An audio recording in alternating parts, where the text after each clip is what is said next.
Latest எபிசோடுகளை விளம்பரங்களே இல்லாமல் காணுங்கள். அப்புச்சிக்கு கொஞ்சம் காரைக்குடி டவுன்ல வேலை இருக்குதா. அட என்ன அப்புச்சி நீங்க இதுக்கெல்லாம் விளக்கம் கொடுக்கணுமா? நம்ம வீடு நம்ம கோவில் அதான் சொல்லிட்டீங்கல்ல. கண்டிப்பா நான்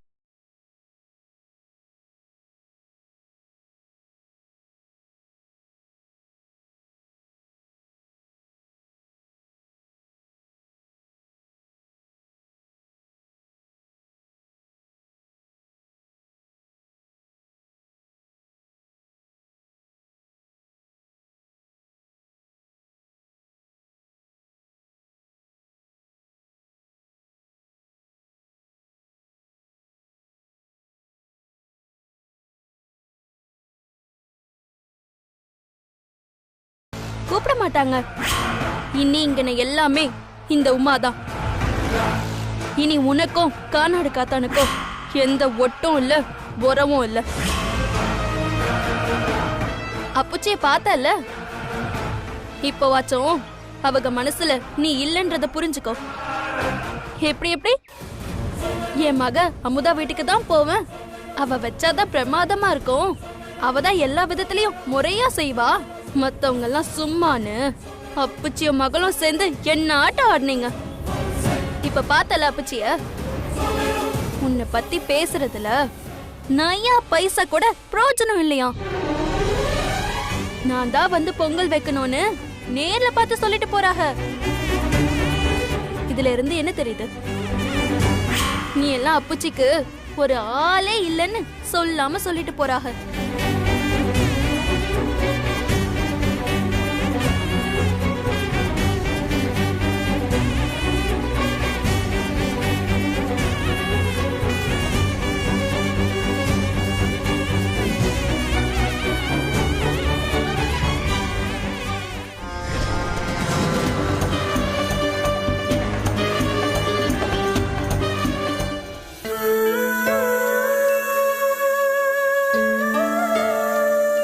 நிம்மதியா ஒரு பொழப்ப பார்க்க முடியல.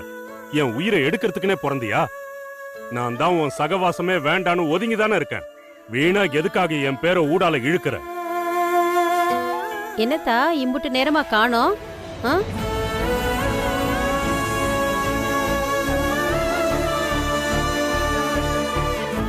என்னத்தா ஏன் முகமெல்லாம் ஒரு வாட்டமா இருக்கு? வெளியில போயிட்டு வந்ததுனால ஒரு மாதிரி கிறக்கமா இருக்கா? நான் வேணா போய் காஃபி போட்டு கொண்டு வரட்டா? அத்தை, அப்புச்சிய பார்த்தேன் அத்தை. அப்படியா? எங்கத்தா பார்த்தேன்? ஏதாச்சும் பேசினாங்களா? இங்கனதான் அத்தை, பஜார்ல. உமாவை பங்குனி உத்திரத்துக்கு பொங்க வைக்க குலதெய்வ கோயிலுக்கு அழைச்சிட்டு போனாங்க. உன்கிட்ட சொன்னாங்களா? நீ பேசுனியா? அவங்க பக்கத்துலயே தான் அத்தை நானும் இருந்தேன்.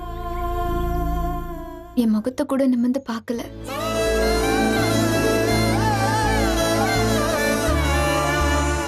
விடுத்தா, என்ன இருந்தாலும் பெரியவங்க கோபம் இருக்கத்தான் செய்யும். போக போக எல்லாம் சரியா போயிடும். அப்படி இல்ல அத்தை, எனக்கு விவரம் தெரிஞ்சு குலதெய்வ கோயிலுக்கு பொங்க வைக்கிறதுனா அதை நான் தான் அத்தை செய்வேன். அப்புச்சி நான் பண்ணாதான் எப்பவுமே மன நிறைவா இருக்கும்னு சொல்லுவாங்க. இம்புட்டு வருஷத்துல ஒரே ஒரு முறை மட்டும்தான் நான் பொங்க வைக்கல. அந்த வருஷத்துலதான் அம்மா தவறுனாக. அதே மாதிரி இந்த வருஷமும் ஏதாவது நடந்துருமோன்னு ஒரு மாதிரி பயமாவே இருக்க. அமுதாமா, நீ ஏன் வருத்தப்படுற? வருத்தப்படக்கூடாதுதா. இப்ப என்ன, நீ போயிட்டு வா. ஆனா அப்புச்சி கூப்பிடலையே அத்தை. கடவுளை பார்க்க யாரு வரணும் வரக்கூடாதுன்னு யாராலையும் சொல்ல முடியாது.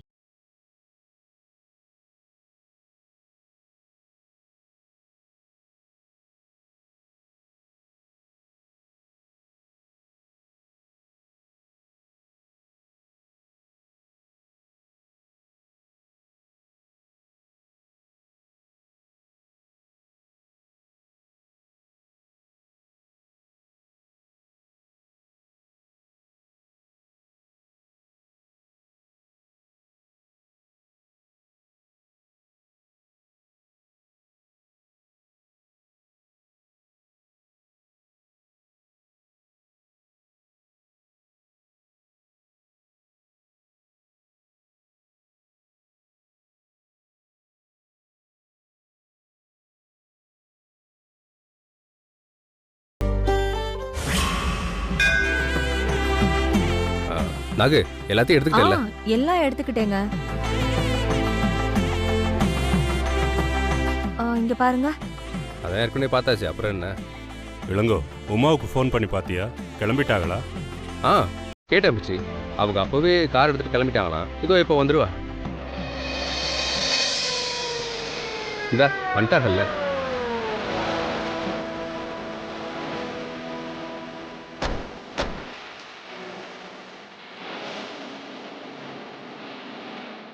வாங்க சம்பந்தி. வணக்கம் சம்பந்தி. வாங்க. வணக்கம் சம்பந்தி, எப்படி இருக்கீங்க? நல்லா இருக்கேன் சம்பந்தி. நல்லா இருக்கேன். இளங்கோ, நாகு எப்படி இருக்கீங்க? நல்லா இருக்கோமா? நல்லா இருக்கேன்பா. வாங்க உள்ள போலாம் சம்பந்தி. வாங்க. சரி போலாம். வாங்க வாப்பா. வாங்க போலாம். வாங்க வாங்க. கொடுங்க, நான் எடுத்துக்கிறேன். இல்ல பரவாயில்ல. பரவாயில்ல, கொடுங்க. அட பரவாயில்ல கொடுங்க. மஞ்சள் கொத்து மட்டும் வாங்கணும். போய் வேண்டிய சரிங்க, வாங்கிட்டு வந்துறேன். இந்தாங்க. போயிட்டு வா.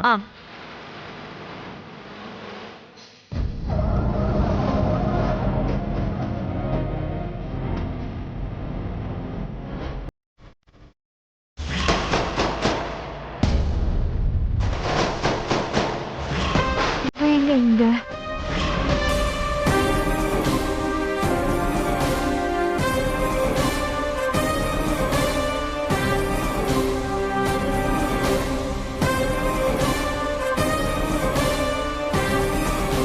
ஏய் நில்லடி.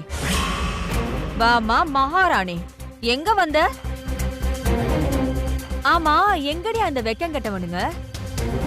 பயந்துகிட்டு ஒன்ன மட்டும் அனுப்பி விட்டானுங்களா? நீ கூட கொஞ்சம் கூட வெக்கமே இல்லாம வந்திருக்க. ஏண்டி, உங்க சவகாசமே வேண்டான்னு தானே மாமா உங்களை கூப்பிடவே இல்ல. அப்ப கூட இங்க வெக்கமே இல்லாம வந்து நிக்கிற. எதுக்கு? இப்படியே நம்மள ஒதுக்கிட்டா சொத்து நமக்கு கிடைக்காம போயிடும்னு அப்படியே ஒட்டிக்கலான்னு பாக்குறியா? அண்ணமண்டி, கோயிலுக்கு வரதுக்கும் அதுக்கும் என்ன சம்பந்தம்? என்னடி ஒண்ணுமே தெரியாத மாதிரி நடிக்கிற? ஆமா, நீ முதல்ல யார கேட்டு இங்க வந்த? குலதெய்வத்தை கும்பிட வரதுக்கு நான் யார கேட்கணும்? யார கேட்கணுமா? சரிதாமா, சரிதான். நீ யாரையும் கேட்க வேணாம். ஆனா கல்யாணம் ஆயிட்டு முதல் தடவை குலதெய்வ கோயிலுக்கு வர்றப்போ எப்படி வரணும்னு தெரியுமா? புருஷனோட. அது மட்டும் இல்ல, குடும்பத்தோடையும் வரணும். ஆமா, எங்க உன் புருஷன்? எங்க உன் குடும்பம்? ஆமாத்தா, கல்யாணம் ஆகி 2-3 வருஷம் ஆனாலும் பரவாயில்ல. இன்னும் 1 வருஷம் கூட முழுசா ஆகல. இப்படி தனியா வந்தா என்ன அர்த்தம்? அப்படி கேளுங்கக்கா, நல்ல நாக்கு பிடுங்குற மாதிரி. பெருசா வந்துட்டா குலதெய்வத்துக்கு முறை செய்யறதுக்காக.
யார் சொன்னா என் பொண்டாட்டி தனியா வந்திருக்கான்னு?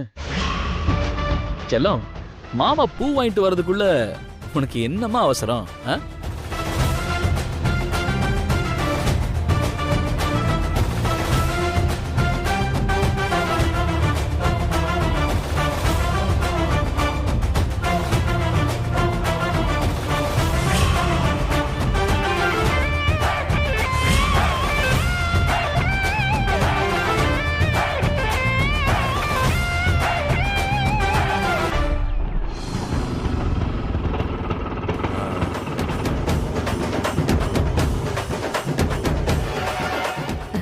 வாங்க. எடுத்து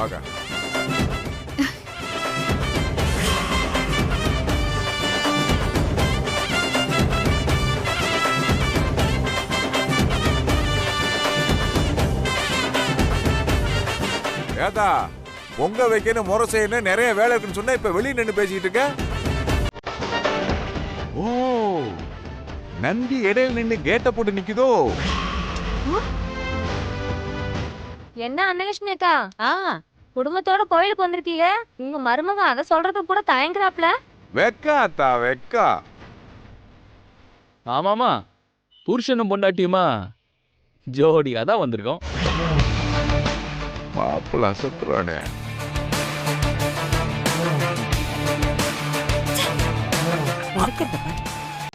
தோல்ல கை போட்டதுனால நீ 4 புள்ள பெத்த. என் மாப்பிள்ள பொண்டாட்டி போலாமா? தான் தோல்ல கை போட்டுருக்கான். வா.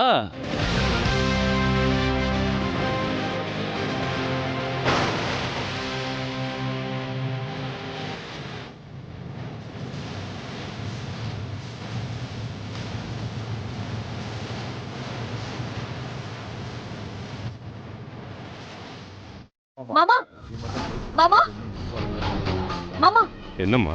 அங்க பாருங்க மாமா, யார் வராங்கன்னு. நீ எதுவும் பேச வேண்டாம். சரி நான் எம்புட்டோ சொல்லியும் அதுங்க கேக்குற மாதிரி இல்ல மாமா.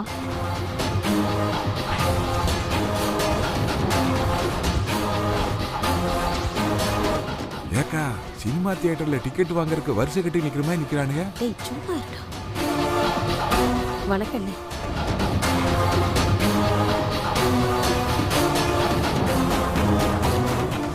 இங்கன எதுக்கு வந்த? ஏன் அப்புச்சி, நான் வரக்கூடாதா? ஏன் வரணும்? உன்னை யார் இங்க வெத்தலை பாக்கு வச்சு கூப்பிட்டது? ஒழுங்கா போயிரு, அதான் உனக்கு நல்லது. முடியாது அப்புச்சி. இந்த கோயிலுக்கு வரத்துக்கு எவ்வளவு உரிமை உங்களுக்கு இருக்கோ அதே உரிமை எனக்கும் இருக்கு. இந்த கோயிலுக்கு வரத்துக்கு நான் யாருக்கிட்டயும் அனுமதி வாங்கணுங்கிற அவசியம் எனக்கு இல்ல. எப்படி பேசுறான்னு பாத்தீங்களா? குலதெய்வம் கோயிலுக்கு வர்றதுங்கிறது புருஷனும் பொண்டாட்டியுமா சந்தோஷமா வந்து சாமி கும்பிட்டு போற இடம். இங்க உங்களை மாதிரி வெளி வேஷம் போடுற ஆளுங்களுக்கெல்லாம் இடம் கிடையாது. அதுவும் இல்லாம நீயும் வேண்டாம், உன் உறவும் வேண்டான்னு நான் தான் காசை வெட்டி போட்டு உறவு முறிச்சு விட்டான்ல. உறவு எப்படி இது உன் குலதெய்வம் ஆகும்? பெரிய மனுஷன் மாதிரியே பேச மாட்டானே இருந்தாலு. நல்லா கேளுங்க மாமா. டேய், அதான் அப்பச்சி பேசிட்டு இருக்காங்கல்ல, கொஞ்ச நேரம் அமைதியா இரு. ஆமா, எது சொன்னாலும் ஏ வாய மூடிருங்க. அவ்வளவு கேக்குறதுக்கு துப்பு இல்ல. உறவை முறிச்சுக்கிறேங்கிறது நீங்க காசை வெட்டி போட்டுட்டா மட்டும் அது முடிஞ்சு போயிடாது. நானும் காசை வெட்டி போட்டாதான் நமக்கு இடையில இருக்கிற அப்புச்சி மகங்கிற உறவு முடிஞ்சு போச்சுன்னு அர்த்தம். நான் தான் காசை வெட்டியே போடலையே. இது பாரு, மரியாதையா போயிரு. சிதம்பரையா, பாருங்க பூசாரி, இவளே வேண்டான்னு காசை வெட்டி போட்டு உறவை முறிச்சுக்கிட்டதுக்கு அப்புறமும் எந்த உரிமையை எடுத்துக்கிட்டு இவ இங்க வரா? ஐயா, எல்லாத்துக்கும் மேல இங்க புருஷனும் பொண்டாட்டியும் சந்தோஷமா இருந்தாதான் சாமி ஏத்துக்கும். இவங்களே புருஷனும் பொண்டாட்டியுமா ஒத்துமையா இல்லாதப்போ யாரை ஏமாத்தி நாடகம் போடுறதுக்கு இங்க வந்திருக்காங்க. ஒழுங்கா போக சொல்லுங்க. அப்படிலாம் போக சொல்ல முடியாது. சிதம்பரையா, நான் சொல்றேன்னு தப்பா எடுத்துக்காதீங்க. இந்த கோயிலுக்கு யார் வரணும் யார் வரக்கூடாதுன்னு நீங்களும் நானும் முடிவு பண்ண முடியாது.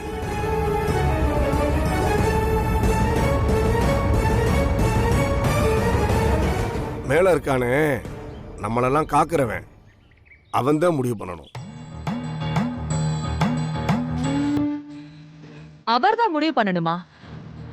இவளை ஏத்துக்கிட்டாரா இல்லையான்னு நமக்கு எப்படி தெரியும்? அதுக்கு சில சாங்கியங்கள் இருக்கு. அத பண்ணா தெரிய போகுது.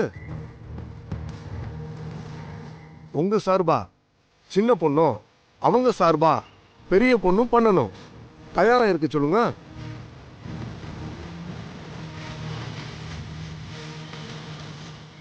அதானே, அதான் சாங்கியம் இருக்காம அதுல பாத்துக்கலாம் சாமி யாரை ஏத்துக்குது யாரை ஏத்துக்கலன்னு. பூசாரி ஐயா, சடங்குன்னு சொன்னீங்கல்ல, ஆமா, அது என்ன சடங்குன்னு சொல்லுங்க, அதையும் பண்ணி பாத்துருவோம். 11 நெய்விளக்கு ஏத்தி கணவனும் மனைவியும் எல்லா விளக்கையும் கையில் ஏந்தி அதை 2 பேரும் தூக்கிக்கிட்டு கோயில் பிரகாரத்தை 3 முறை சுத்தி வரணும்.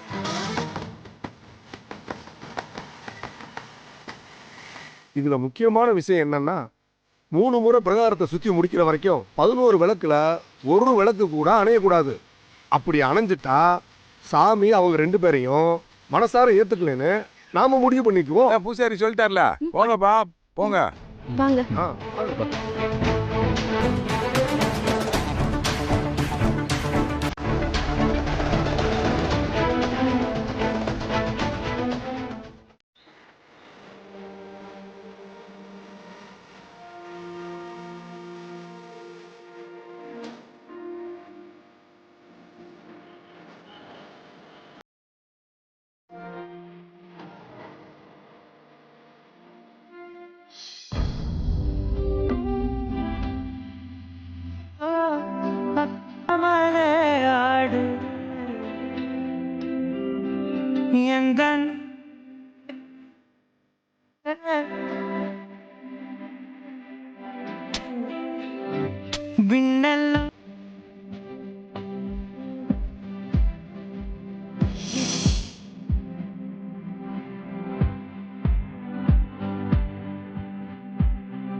அது போதும்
ஐயம் வராதே தங்க கணக்கா பலம் வராதே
ஐயோ என்னடா மாப்பிள்ள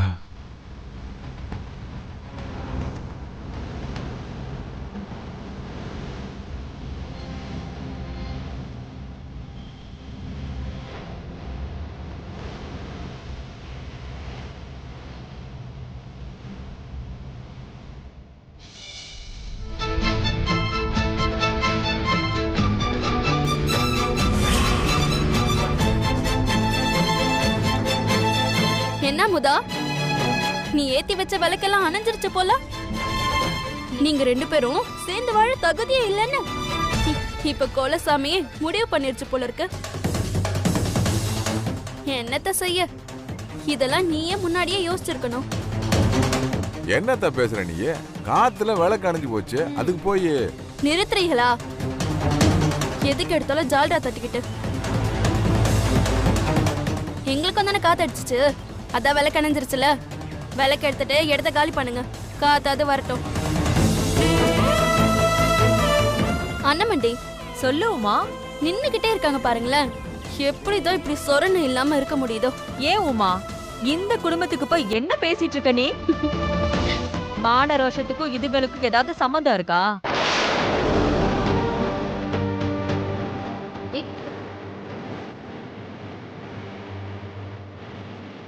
அமுதா